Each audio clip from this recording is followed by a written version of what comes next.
Deep fake technology લાભ કે ખતરો? આધુનિક ટેકનોલોજીના યુગમાં કૃત્રિમ બુદ્ધિ એટલે કે એઆઈ, આર્ટિફિશિયલ ઇન્ટેલિજન્સ ખૂબ જ ઝડપથી વિકસી રહી છે.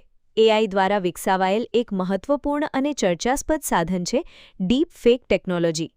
ડીપ ફેક એવી ટેકનોલોજી છે જેના દ્વારા કોઈ વ્યક્તિનો ચહેરો, અવાજ અથવા વિડિયો કૃત્રિમ રીતે બદલવામાં આવે છે, જેથી તે સંપૂર્ણપણે સાચો લાગે. આજના સમયમાં ડીપ ફેક ટેકનોલોજી સમાજ માટે આશીર્વાદ પણ બની રહી છે અને સાથે સાથે ગંભીર ખતરો પણ સાબિત થઈ રહી છે. તેથી ડીપ ફેક ટેકનોલોજી લાભ કે ખતરો વિષય આજના સમયમાં ખૂબ જ મહત્વપૂર્ણ બની ગયો છે. ડીપ ફેક ટેકનોલોજી એઆઈ અને મશીન લર્નિંગ પર આધારિત છે. તેમાં કમ્પ્યુટર વ્યક્તિના ચહેરા, અવાજ અને હાવભાવને શીખીને નકલી વિડિયો અથવા ઓડિયો તૈયાર કરે છે. શરૂઆતમાં આ ટેકનોલોજી મનોરંજન અને ફિલ્મ ઉદ્યોગ માટે વિકસાવવામાં આવી હતી, પરંતુ આજે તેનો ઉપયોગ અનેક ક્ષેત્રોમાં થઈ રહ્યો છે. ડીપફેક ટેકનોલોજીના કેટલાક સકારાત્મક લાભો પણ છે. ફિલ્મ ઉદ્યોગમાં જૂના કલાકારોના ચહેરા ફરીથી જીવંત બનાવવામાં તેનો ઉપયોગ થાય છે. શિક્ષણ ક્ષેત્રમાં ઐતિહાસિક પાત્રોને જીવંત રીતે રજૂ કરી શકાય છે, જેના કારણે વિદ્યાર્થીઓને વિષય સરળતાથી સમજાય છે. ભાષાંતર ક્ષેત્રમાં કોઈ વ્યક્તિના હોઠોની ગતિ બદલીને વિવિધ ભાષાઓમાં વિડિયો તૈયાર કરી શકાય છે. આરોગ્ય ક્ષેત્રમાં પણ દર્દીઓને માર્ગદર્શન આપવા માટે એઆઈ આધારિત વર્ચ્યુઅલ સહાયકો બનાવવામાં આવે છે. ડીપફેક દ્વારા મનોરંજન અને સર્જનાત્મક ક્ષેત્રોમાં નવી સંભાવનાઓ ઊભી થઈ છે. પરંતુ ડીપફેક ટેકનોલોજીના નુકસાન અને ખતરાઓ વધુ ગંભીર છે. આજના સમયમાં ડીપફેકનો સૌથી મોટો ખતરો ખોટી માહિતી અને અફવાઓ ફેલાવવામાં છે.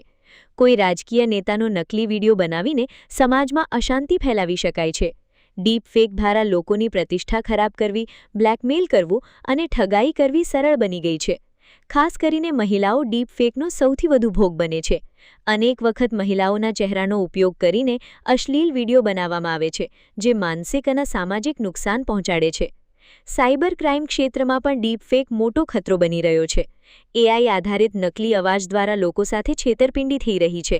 કેટલીક કંપનીઓમાં સીઈઓના નકલી અવાજ દ્વારા લાખો રૂપિયાની ઠગાઈના બનાવો સામે આવ્યા છે. આજના સમયમાં ડીપફેક એટલું વાસ્તવિક બનતું જાય છે કે સાચું અને ખોટું વચ્ચેનો ફરક કરવો મુશ્કેલ બની રહ્યો છે.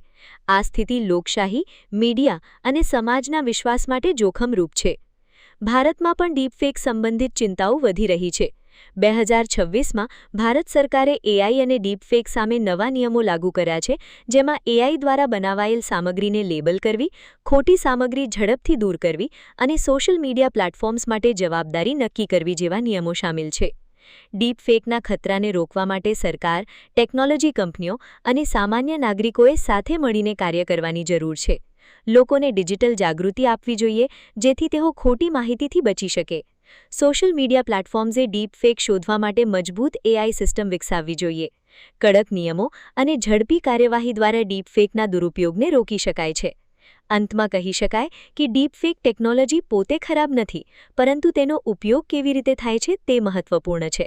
યોગ્ય ઉપયોગ થાય તો તે શિક્ષણ, મનોરંજન અને સંશોધન ક્ષેત્રમાં ક્રાંતિ લાવી શકે છે. પરંતુ ખોટા હેતુ માટે તેનો ઉપયોગ થાય તો તે સમાજ માટે ગંભીર ખતરો બની શકે છે. તેથી ડીપફેક ટેકનોલોજીનો જવાબદારીપૂર્વક અને નૈતિક રીતે ઉપયોગ કરવો આજની સૌથી મોટી જરૂરિયાત છે.